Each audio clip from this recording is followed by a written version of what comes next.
no que hablan, pero de la idea de la evolución del lenguaje, no como una cosa sola, sino como una capacidad como pudo, esto lo voy a decir ahora muy a grosso modo, ¿no? Como si fuese un órgano, el órgano del cerebro, por ejemplo, que evoluciona dentro de los parámetros biológicos de cualquier especie.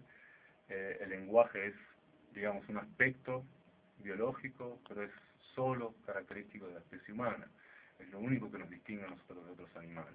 Claro, faltan un montón de gente que te dicen, pero el lenguaje, los delfines tienen lenguaje, los pájaros tienen lenguaje, que está bien, bien. Estamos hablando del lenguaje humano, y el lenguaje humano tiene una determinada característica, vamos a decirla vamos a resumirla, hay un par más todavía discutibles, pero hay una determinada característica que es única de la especie humana. Desde ese punto de vista es la evolución del lenguaje, le compete solo a la especie humana, y podemos estudiarlo desde el homínido que conocemos, desde el Homo sapiens hasta el neandertal y demás.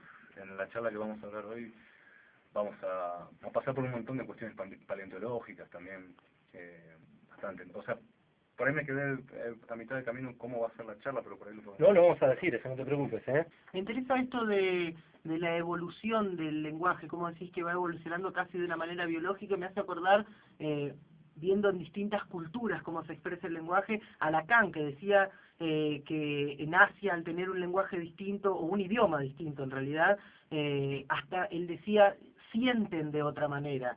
Con esto que vos decís de la evolución, claramente los tiempos que corren, ¿es la influencia directa que hace que esta evolución del lenguaje se dé?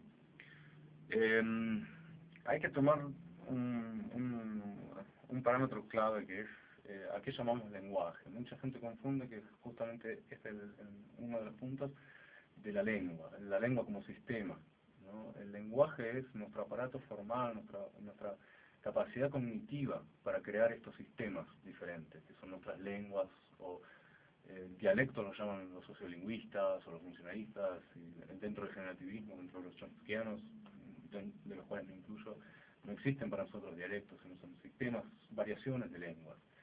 Eso es por un lado, es un sistema que encontrar una relación entre el sentimiento de un pueblo, han hablado muchas personas antes de Lacan, y el siglo XIX estaba lleno de estos personajes, bien, o sea, sin nada peyorativo, ¿no? Sino de estos personajes que buscaban ese tipo de relaciones. Nosotros, digo nosotros, ¿no? Para no hacerme cargo. ¿Aquellos que están allá en la otra cuadra? Nosotros tenemos una perspectiva del lenguaje como una capacidad cognitiva que no la vinculamos con ninguna expresión psicológica, digamos, o una expresión de sentimientos y demás. El lenguaje es, desde nuestra perspectiva, dentro de las evidencias que tenemos para demostrar esto, un órgano cognitivo que nos permite a nosotros desarrollar diferentes sistemas lingüísticos de comunicación, ¿no? Que traducido a lenguas o idiomas o dialectos o como lo queramos llamar. Esa capacidad es universal, o sea, cualquier órgano de la especie humana, o sea, cualquier ser humano, tiene esa capacidad y es innata. Es lo que nosotros llamamos, o Chomsky llamó, la gramática universal. Y la gramática universal se hereda biológicamente, y ese sería un paso. El otro paso es decir, ahora, esta gramática universal que se hereda biológicamente, un órgano, entre comillas, ¿cómo ha evolucionado en la especie humana? Tiene determinadas características que son únicas de nuestra especie. ¿Cómo ha evolucionado en la especie humana?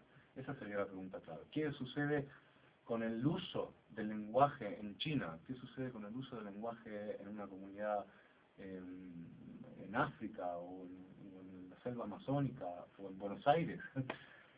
Para nosotros está interesante, buenísimo, pero no forma parte de nuestro interés de investigación, ¿no?